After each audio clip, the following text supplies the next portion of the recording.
السلام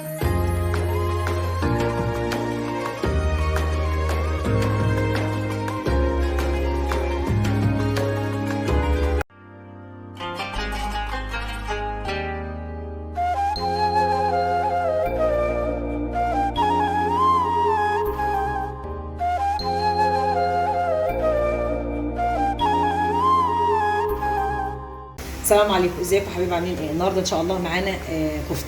معانا ايه؟ هنشتغل على كيلو لحم. معانا باكوين خلطه الكفته، ومعانا بصلتين كبار مفرومين ومعصورين واخدين التفل بتاعهم واخدين الميه عشان نصبع بها الكباب. ومعانا شويه بهارات كده ايه على السريع. معانا هنا معلقتين كفته، معلقه بهارات لحمه، معانا 7 بهارات: ملح، بابريكا، قرفه، فلفل اسمر. طبعا وانتبهي للملح بتاعك وانت بتحطيه يبقى قليل.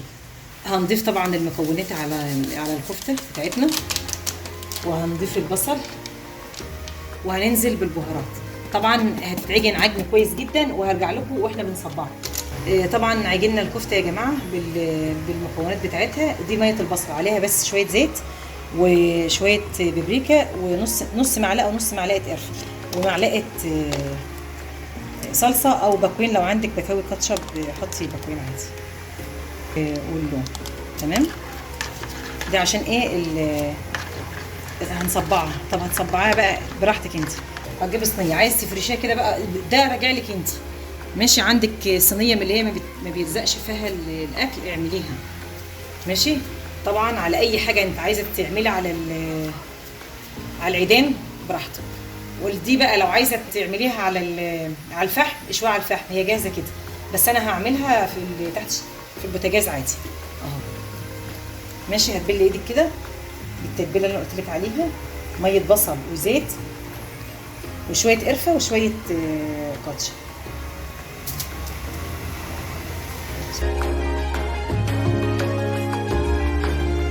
بجد يا بنات ان شاء الله تعجبكم وتبقى باذن الله طعمها روعه باذن الله.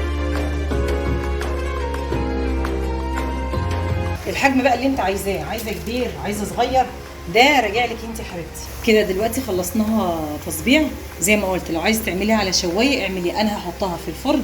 اول ما تحطيها حطيها على نار عاليه، ما توطيش عليها 10 دقايق بس، بعد كده هد عليها علشان اللحمه ما تنزلش الميه بتاعتها على طول وتلاقيها كشت.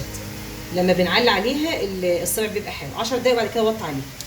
وكده يا حبايب قلبي وصلنا لنهايه الحلقه بتاعتنا. يا رب تنال رضاكم وتنال اعجابكم ان شاء الله. حلقه خفيفه وجميله والطريقه بجد روعه يا بنات.